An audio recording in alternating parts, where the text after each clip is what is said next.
Hello friends, नवंकुर video lectures में आज का टॉपिक है वेलोसिटी, स्पीड और एक्सेलरेशन। प्रीवियस लेक्चर में, प्रीवियस वीडियो में मैंने डिस्कस किया था डिस्प्लेसमेंट क्या है, डिस्टेंस क्या है और रेट क्या है। अभी रेट के बारे में जो डिटेल्स है मैंने यहाँ पर लिख छोड़ी हैं ताकि आप लोगों को मैं ज़रूरत पड़ने पर इस चीज़ से रेफरेंस ले सकूँ। और स्टार्ट करते हैं वेलोसिटी। जैसा कि मैंने आपसे कहा कि अभी तक काइनेमेटिक्स में हमने जितने भी टॉपिक्स को स्टडी किया है उन टॉपिक्स में हमने केवल रेफरेंस पॉइंट के रिस्पेक्ट में चीज़ों को एक्सप्लेन किया है, हमने टाइम को इन्वॉल्व नहीं किया। और मेरी स्टेटमेंट थी प्रीवियस वीडियो में कि टाइम अब इन्वॉल्व होगा जब हम वेलोसिटी और उसके आगे के टॉपिक्स पढ़ने जाएंगे।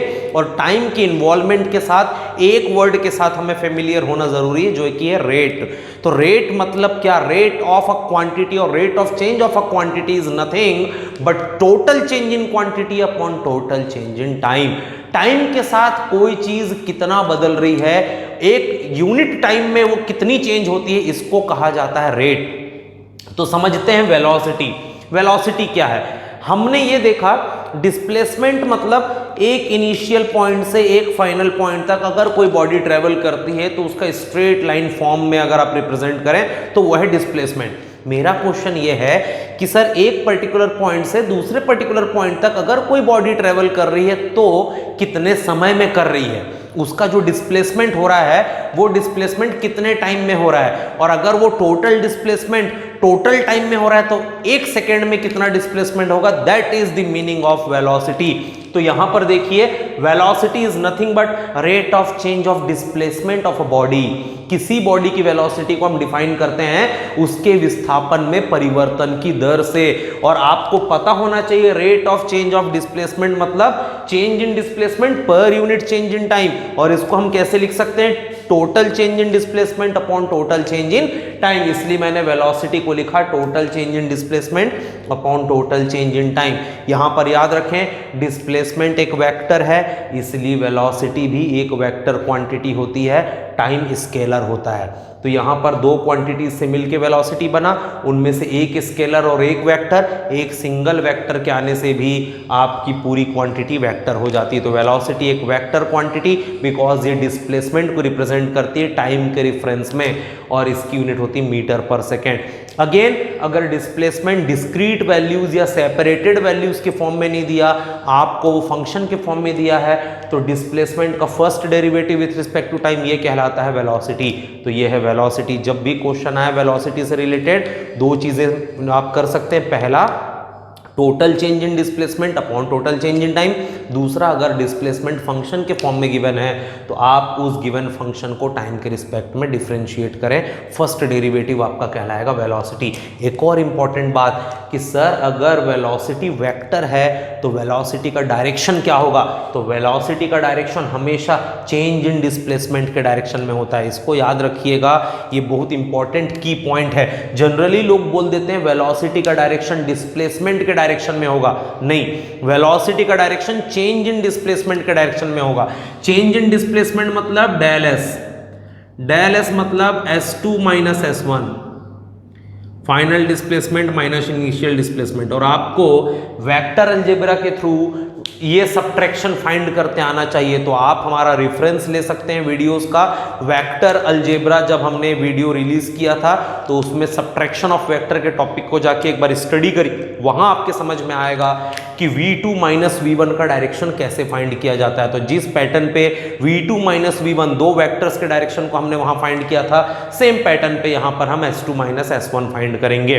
तो इस चीज को कैसे फाइंड करें पैरेललोग्राम या ट्रायंगल लॉ के थ्रू, ये आप वेक्टर सब्ट्रैक्शन में हमारे प्रीवियस वीडियोस में जाकर जरूर देख सकते हैं। तो velocity rate of change of displacement कैसे फाइंड करेंगे? Total change in displacement upon total change in time, या फिर first derivative of displacement with respect to time. और डायरेक्शन ऑफ वेलोसिटी हमेशा चेंज इन डिस्प्लेसमेंट के डायरेक्शन में होता है। वैसे ही अगर मैं स्पीड को डिफाइन करूं तो जो रिलेशन वेलोसिटी का डिस्प्लेसमेंट से है सेम रिलेशन स्पीड का डिस्टेंस से है। तो rate of distance travelled by a body is known as speed of that body. मतलब किसी वस्तु की चाल क्या है? तो स्पीड ऑफ बॉडी मतलब उसके द्वारा तय की गई दूरी की दर उसके द्वारा तय की गई दूरी की दर, rate of distance travelled by body. अब दूरी की दर मतलब total distance upon total time. तो स्पीड, इसको हम कैपिटल एस से रिप्रेजेंट करते हैं, स्केलर है, स्पीड स्केलर, क्योंकि ये डिपेंड करता है डिस्टेंस पर जो स्केलर था। वेलोसिटी वेक्टर, क्योंकि ये डिपेंड करता है डिस्प्लेसमेंट पर जो वेक्टर था। तो स्पीड मतलब टोटल डिस्टेंस कवर्ड और travelled by the body upon total time taken by the body. और इसको हम अगर फंक्शन के फॉर्म में ले कि डिस्टेंस फाइनल और इनिशियल नहीं दिया, डिस्टेंस एक टाइम के फंक्शन के फॉर्म में दिया है, तो again first derivative of distance becomes the speed of body. तो अगेन आप देख सकते हो वेलोसिटी और speed, change in displacement, change in distance, total time first derivative of displacement, first derivative of distance, और यूनिट भी सेम रहेगी metre पर second. The only difference is displacement और डिस्टेंस हमेशा इक्वल नहीं होते, इसलिए वेलोसिटी और स्पीड भी इक्वल वैल्यूज में नहीं आएंगे। और आखिरी इंपॉर्टेंट टर्म जो काइनेमेटिक्स में आपका जानना जरूरी है वो है एक्सेलरेशन, मतलब त्वरण, जिसको हम स्मॉल ए से रिप्रेजेंट करते हैं, और ये होता है rate of change of velocity. मतलब डिस्प्लेसमेंट चेंज हुआ टाइम के रिस्पेक्ट में, वेलोसिटी चेंज हुई टाइम के रिस्पेक्ट में, एक्सेलरेशन। जैसे मैं खड़ा हूं रेस्ट पोजीशन, मैं चल रहा हूं मोशन, अब मैं चल रहा हूं तो मेरा डिस्प्लेसमेंट चेंज हो रहा है टाइम के साथ, मतलब मेरी वेलोसिटी है। और अगर मैं कभी फास्ट और कभी स्लो होता हूं, मतलब मेरी वेलोसिटी भी चेंज हो रही है टाइम के साथ, मतलब वहां पर आता है एक्सेलरेशन। तो एक्सेलरेशन का लिंक आपके गाड़ी के एक्सेलरेटर से है, जब आप उसे ऊपर या नीचे करते हैं तो आपकी गाड़ी की स्पीड ज्यादा या कम होती है। तो सेम अगर वेलोसिटी में चेंज आ रहा है तो उसके लिए रिस्पॉन्सिबल फैक्टर होता है एक्सेलरेशन। तो एक सेकेंड में वेलोसिटी में होने वाला change is known as acceleration. तो acceleration is equals to total change in velocity upon total change in time. तो total change in velocity upon total change in time अगर आप करेंगे तो वेलोसिटी की यूनिट होती है मीटर पर सेकेंड, टाइम की सेकेंड, तो यूनिट आएगी एक्सेलरेशन की मीटर पर सेकेंड स्क्वायर। तो एक्सेलरेशन अगर डिस्क्रीट वेलोसिटी की वैल्यूज गिवन है तो total change in velocity upon total change in time, और अगर velocity as a function of time given है तो again first derivative of velocity with respect to time is known as acceleration. Again direction of acceleration उसी pattern पे निकलेगा जिस pattern पे direction of velocity निकली थी। डायरेक्शन ऑफ वेलोसिटी निकली थी चेंज इन डिस्प्लेसमेंट के डायरेक्शन पे, जो कि हमको सब्ट्रैक्शन से सीखना था। वैसे डायरेक्शन ऑफ एक्सेलरेशन हमेशा होता है चेंज इन वेलोसिटी के डायरेक्शन पे। अगेन याद रखिए चेंज मतलब डिफरेंस, डिफरेंस मतलब सब्ट्रैक्शन। आपको अगर वेक्टर्स का सब्ट्रैक्शन करते आता है और उस रिजल्टेंट सब्ट्रैक्शन का अगर आप डायरेक्शन निकाल सकते हो तभी आप एक्सेलरेशन या वेलोसिटी का एक्चुअल डायरेक्शन फाइंड कर पाओगे। तो अगर आप चाहते हैं एक्सेलरेशन या वेलोसिटीज की वैल्यू फाइंड करना तो आप फॉर्मूला याद रखिए, पर अगर आप चाहते हैं डायरेक्शन फाइंड करना तो आपको वेक्टर सब्ट्रैक्शन एक बार देखना जरूरी है। आगे का हमारा जो टॉपिक है वो है डिस्प्लेसमेंट, डिस्टेंस, स्पीड, वेलोसिटी और एक्सेलरेशन को समझने के बाद जो हमने काइनेमैटिक्स में सबसे स्टार्टिंग डिस्कशन किया था कि पोजीशन क्या है, रेस्ट एंड मोशन, दो टाइप से पोजीशन के। रेस्ट पोजीशन किसे कहेंगे, मोशन किसे कहेंगे। देन मोशन के अंडर मेजरमेंट के बेस पर जो डिवीजन हुआ था uniform motion, non uniform motion. Non uniform motion का फर्दर डिवीजन हुआ था uniform accelerated motion, non uniform accelerated motion. तो इन मोशंस को आप कैसे डिफाइन कर सकते हैं? देखिए आप लोग जो भी पर्टिकुलर टेक्स्ट या रेफरेंस बुक पढ़ते होंगे उसमें इनकी अच्छी खासी डेफिनेशन गिवन है। यूनिफॉर्म मोशन की डेफिनेशन गिवन है, नॉन यूनिफॉर्म की गिवन है, और बहुत सारे एग्जांपल के थ्रू, बहुत बड़ी थ्योरीज के थ्रू इनको समझाने की कोशिश की जाती है। बट मेरा ये मानना है आपके पास एक सिंगल की पॉइंट होना चाहिए। क्या नाम ही कंफ्यूजिंग है इनका, यूनिफॉर्म मोशन और यूनिफॉर्म एक्सेलरेटेड मोशन। बहुत बड़ा डिफरेंस है इन दोनों के बीच, पर समटाइम्स हमको लगता है दोनों एक ही हैं। तो ये कंफ्यूजन हर किसी साइंस स्टूडेंट को होती है, तो इसलिए हमारे पास एक की पॉइंट होनी जरूरी है जिस की को पकड़ते ही हम समझ जाएं कि ये यूनिफॉर्म है कि यूनिफॉर्म एक्सेलरेटेड है, उस चीज को समझना जरूरी है। तो कैसे आप आइडेंटिफाई करेंगे कि गिवन क्वेश्चन यूनिफॉर्म मोशन से है, नॉन यूनिफॉर्म मोशन से है, और नॉन यूनिफॉर्म में भी यूनिफॉर्म एक्सेलरेटेड से है कि नॉन यूनिफॉर्म एक्सेलरेटेड से है? इस चीज को आप कैसे आइडेंटिफाई करेंगे ये जानना हम आज की क्लास में सीखने वाले हैं। और ये जानना आपके लिए ज़रूरी इसलिए है क्योंकि जब भी किसी कंपटीशन एग्जाम में क्वेश्चन आता है काइनेमैटिक्स 1D मोशन या 2D मोशन से, वो कभी मेंशन नहीं करते कि वो किस मोशन को लेकर क्वेश्चन दे रहे हैं। इन 3 टाइप्स ऑफ मोशन में से वो क्वेश्चन किस मोशन को बिलोंग करता है ये बिल्कुल भी क्वेश्चन में गिवन नहीं होता। ये आपको खुद आइडेंटिफाई करते आना चाहिए, इसलिए मैं आपसे बोल रहा हूं कि ये बहुत ज़्यादा इंपॉर्टेंट टॉपिक है। तो इसे हम कैसे आइडेंटिफाई करेंगे और मैंने ऐसा क्यों कहा था कि इनको आइडेंटिफाई करने से पहले आपको speed, velocity, acceleration, displacement, distance जानना ज़रूरी है, उसको हम थोड़ा सा लिंकअप करते हैं। अभी तक हमने जो पढ़ा, डिस्प्लेसमेंट स्मॉल एस से डिनोट करते हैं, वेक्टर क्वांटिटी है। वेलोसिटी स्मॉल v से डिनोट करते हैं, ये भी वेक्टर क्वांटिटी है और ये होता है फर्स्ट डेरिवेटिव ऑफ डिस्प्लेसमेंट। और एक्सेलरेशन स्मॉल a से डिनोट करते हैं, ये भी वेक्टर क्वांटिटी, ये होता है फर्स्ट डेरिवेटिव ऑफ वेलोसिटी। तो ये 3 चीज़ें हमको पता है और इन 3 चीज़ों के साथ एक छोटा सा कॉन्सेप्ट भी आपको पता होना ज़रूरी है। वो कॉन्सेप्ट ये है कि जब भी हम किसी कॉन्स्टेंट को डिफ्रेंशिएट करते हैं आंसर हमेशा 0 आता है, ये तो हम सभी को पता है। बट जब हम किसी वेरिएबल को डिफ्रेंशिएट करते हैं तो आंसर कांस्टेंट आ सकता है या तो वेरिएबल आ सकता है, ये जानना बहुत जरूरी है। 2 टाइप के कैरेक्टर आपको देखने मिलेंगे, एक कांस्टेंट और दूसरे वेरिएबल। कांस्टेंट का डेरिवेटिव हमेशा 0 आएगा, पर वेरिएबल का डेरिवेटिव 2 तरीके से आ सकता है। Derivative of variable can be a constant and derivative of a variable can be a variable. तो यहां पर उस डिफरेंस को समझने की कोशिश करते हैं। ये 2 फंक्शन है, पहला फंक्शन है a t to the power 1, दूसरा function a t to the power n। इसका मतलब एक फंक्शन ऐसा है जिसमें सिंगल पावर वाले टर्म है और एक फंक्शन ऐसा है जिसमें मल्टीपल पावर्स के टर्म है, t square, t cube, t की पावर 4, कुछ भी हो सकता है। तो जब सिंगल पावर वाले वेरिएबल्स को आप डिफ्रेंशिएट करते हैं आंसर कांस्टेंट आता है, पर जब आप मल्टीपल पावर वाले वेरिएबल्स को डिफ्रेंशिएट करते हैं आंसर खुद वेरिएबल आता है। तो याद रखिए, एक डिफरेंशिएशन के 3 पॉसिबल आंसर हो सकते हैं। किसी गिवन फंक्शन का डिफरेंशिएशन 0 हो सकता है, किसी गिवन फंक्शन का डिफरेंशिएशन कांस्टेंट हो सकता है और किसी गिवन फंक्शन का डिफरेंशिएशन वेरिएबल भी हो सकता है। इसमें से 0 केवल कब होगा, जबकि कांस्टेंट को डिफरेंशिएट किया जाए। पर जब आप वेरिएबल्स को डिफरेंशिएट करते हैं तो डेरिवेटिव उनका कांस्टेंट भी आ सकता है और वेरिएबल भी आ सकता है। तो अगर ये चीजें आपको ध्यान में हैं तो आगे बढ़ेंगे। पोजीशन 2 टाइप की होती है, रेस्ट एंड मोशन।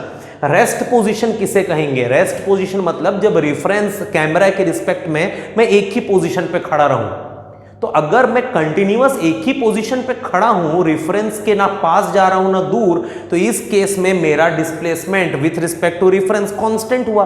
तो whenever your displacement is a constant, आप अपने आप को रेस्ट पोजीशन पे कंसीडर करेंगे। तो जब भी किसी बॉडी का डिस्प्लेसमेंट रेफरेंस के रिस्पेक्ट में फिक्स्ड हो, आप उसे रेस्ट कहेंगे। और अगर डिस्प्लेसमेंट कांस्टेंट तो वेलोसिटी जो कि फर्स्ट डेरिवेटिव होता है डिस्प्लेसमेंट का, वो 0। यहां पर देखिए, डेरिवेटिव ऑफ कांस्टेंट 0, तो अगर डिस्प्लेसमेंट कांस्टेंट तो वेलोसिटी 0, और अगर वेलोसिटी 0 तो एक्सेलरेशन भी 0, क्योंकि 0 का डिफरेंशिएशन भी 0 आएगा। तो ये तीनों चीजें इन फॉर्मूलों से लिंक की जा रही है। डिस्प्लेसमेंट कांस्टेंट तो उसका डेरिवेटिव 0 और 0 का डेरिवेटिव भी 0। तो इस तरीके से रेस्ट पोजीशन की केवल एक ही कंडीशन है, displacement should be a constant. अब अगर आप मोशन में आते हैं तो मोशन में कंडीशन देखिए, डिस्प्लेसमेंट वेरिएबल होना चाहिए, क्योंकि जब आप अपनी पोजीशन को रेफरेंस के रिस्पेक्ट में चेंज करेंगे तभी आप अपने आप को मोशन में बोल सकते हैं। तो मोशन मतलब डिस्प्लेसमेंट वेरिएबल होगा। अब अगर डिस्प्लेसमेंट वेरिएबल होगा तो वेलोसिटी क्या होगी? तो वेलोसिटी या तो कांस्टेंट या तो वेरिएबल, बिकॉज यहां पर आपने देखा है कि जब भी वेरिएबल को डिफरेंशिएट करते हैं हम, आंसर कांस्टेंट या वेरिएबल कुछ भी आ सकता है। तो मोशन मतलब डिस्प्लेसमेंट वेरिएबल, और डिस्प्लेसमेंट वेरिएबल मतलब वेलोसिटी या तो कांस्टेंट और या तो वेरिएबल, मतलब वेलोसिटी की 2 पॉसिबिलिटीज हैं। इसीलिए मोशन को 2 सेक्शन में डिवाइड किया गया है। पहला सेक्शन कांस्टेंट वेलोसिटी वाला और दूसरा सेक्शन वेरिएबल वेलोसिटी वाला। तो यहां से डिवीजन स्टार्ट होता है, इसको पकड़ने की कोशिश करिएगा आप। डिवीजन कहां से स्टार्ट होता है? रेस्ट पे तीनों की वैल्यू सिंगल थी, इसलिए रेस्ट का कोई फर्दर डिवीजन नहीं।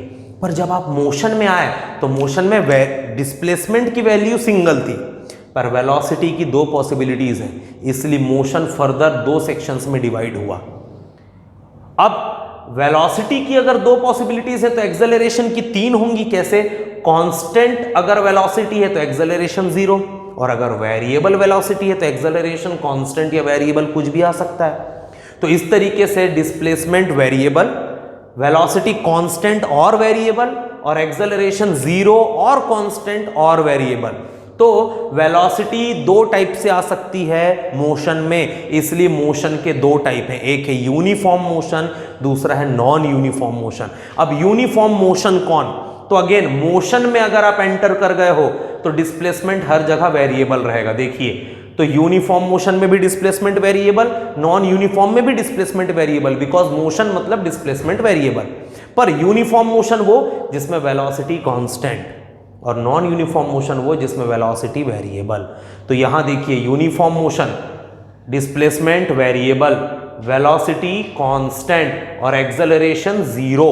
तो इसके स्पेसिफिकेशंस खत्म हो गए, तीनों की सिंगल वैल्यूज हैं, बात यहीं पर खत्म होती है। अब इसके आगे अगर हम बढ़ें नॉन यूनिफॉर्म मोशन में, तो डिस्प्लेसमेंट वेरिएबल, वेलोसिटी वेरिएबल और एक्सेलरेशन। तो if velocity is variable, acceleration की दो पॉसिबिलिटीज हैं, आइदर कांस्टेंट और वेरिएबल। और इसी कारण नॉन यूनिफॉर्म मोशन का फिर डिवीजन हो रहा है, क्योंकि यहां पर दो पॉसिबिलिटीज बाकी हैं। तो अब एस वेरिएबल, वी वेरिएबल और ए कांस्टेंट एक टाइप का मोशन, और एस वेरिएबल, वी वेरिएबल और ए भी वेरिएबल ये दूसरे टाइप का मोशन।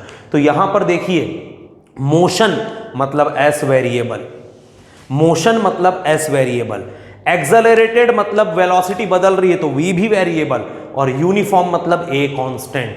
तो यूनिफॉर्म एक्सेलरेटेड मोशन मतलब constant acceleration, variable velocity, variable displacement, और नॉन यूनिफॉर्म एक्सेलरेटेड मोशन मतलब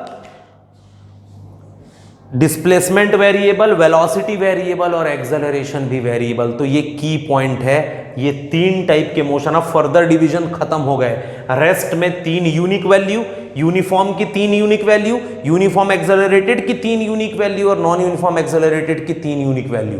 तो अब अगर पूछा जाए पोजीशन कितने टाइप की, तो पोजीशन 4 टाइप की। कौन कौन सी position? Rest, uniform motion, uniform accelerated motion, non uniform accelerated motion. Rest मतलब एस कांस्टेंट, मतलब डिस्प्लेसमेंट कांस्टेंट, बाकी सब 0। और अगर मोशन के टाइप्स पूछा जाए तो मोशन तीन टाइप्स के, uniform motion, uniform accelerated motion और non uniform accelerated motion. Uniform accelerated motion, sorry uniform motion कौन सा? जिसमें डिस्प्लेसमेंट चेंज हो पर वेलोसिटी कांस्टेंट हो और एक्सेलरेशन हो ही ना। यूनिफॉर्म एक्सेलरेटेड मोशन कौन सा? जिसमें डिस्प्लेसमेंट वेरिएबल हो, वेलोसिटी भी वेरिएबल हो और एक्सेलरेशन कांस्टेंट हो। और नॉन यूनिफॉर्म एक्सेलरेटेड मोशन कौन? जिसमें डिस्प्लेसमेंट, वेलोसिटी, एक्सेलरेशन तीनों वेरिएबल हो। अब बात ये आती है कि अगर मुझे एक सिंगल की पॉइंट चाहिए जिससे मैं ये पता करूं कि तीनों में से मोशन कौन सा है गिवन क्वेश्चन में, तो वो की पॉइंट कौन होगा?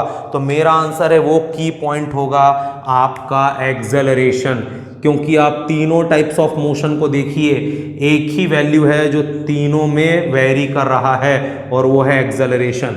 यूनिफॉर्म मोशन में एक्सेलरेशन 0 है, यूनिफॉर्म एक्सेलरेटेड मोशन में एक्सेलरेशन कांस्टेंट है और नॉन यूनिफॉर्म एक्सेलरेटेड मोशन में एक्सेलरेशन वेरिएबल है। इट मींस एक्सेलरेशन वो कैरेक्टर है जिसको किसी क्वेश्चन में फाइंड आउट करके आप ये तुरंत पता कर सकते हो कि क्वेश्चन किस मोशन को बिलोंग करता है। अगर किसी पर्टिकुलर क्वेश्चन में एक्सेलरेशन है ही नहीं, मतलब वो यूनिफॉर्म मोशन है। अगर किसी पर्टिकुलर क्वेश्चन में एक्सेलरेशन है और उसकी फिक्स्ड वैल्यू है, मतलब वो यूनिफॉर्म एक्सेलरेटेड मोशन है। और अगर किसी मोशन में एक्सेलरेशन है और वो भी एक वेरिएबल फंक्शन के फॉर्म में गिवन है, तो वो नॉन यूनिफॉर्म एक्सेलरेटेड मोशन का एग्जांपल है। अब अगर आप ये आइडेंटिफाई करना सीख चुके हैं कि एक्सेलरेशन की वैल्यू फाइंड करके हम कैसे क्लियर करें कि कौन सा क्वेश्चन किस मोशन को बिलोंग करता है, तो अब अगला स्टेप आता है कि हमने आइडेंटिफाई करना सीखा है, अब हम सीखेंगे सॉल्व करना। हमने आइडेंटिफाई करना सीखा है, अब हम सीखेंगे सॉल्व करना कि अगर acceleration 0 it means uniform motion है तो मैं उस क्वेश्चन को कैसे सॉल्व करूं। एक्सेलरेशन कांस्टेंट मतलब यूनिफॉर्म एक्सेलरेटेड मोशन है तो मैं क्वेश्चन कैसे सॉल्व करूं, और एक्सेलरेशन वेरिएबल मतलब नॉन यूनिफॉर्म एक्सेलरेटेड मोशन है तो मैं क्वेश्चन कैसे सॉल्व करूं। तो अभी तक की क्लास में हमने डिस्कस किया कि स्पीड, वेलोसिटी, डिस्प्लेसमेंट, डिस्टेंस और एक्सेलरेशन क्या हैं, और इनकी हेल्प से आप डिफरेंट टाइप की पोजीशन एंड मोशन को कैसे बाइफरकेट कर सकते हो, और तुरंत विद इन फ्यू सेकेंड आप फाइंड कैसे कर सकते हो कि दिया गया क्वेश्चन किस मोशन को बिलोंग करता है। अब अगर आप क्वेश्चन किस मोशन का है ये जानना सीख गए हैं तो आप उसको सॉल्व कैसे करेंगे ये नेक्स्ट लेक्चर में हम देखेंगे। तब तक के लिए थैंक यू। और आप लोग प्लीज अगर हमारे वीडियोस आपको पसंद आते हैं तो अपने कांटेक्ट में शेयर करिए, अपने फ्रेंड्स में शेयर करिए, लाइक करिए। अगर आप कुछ सजेशन देना चाहें तो कमेंट बॉक्स में लिखिए, और ज़्यादा से ज़्यादा लोगों तक इसे पहुंचाइए, और हमारे चैनल को सब्सक्राइब करिए और बेल आइकॉन को प्रेस करिए। Thank you.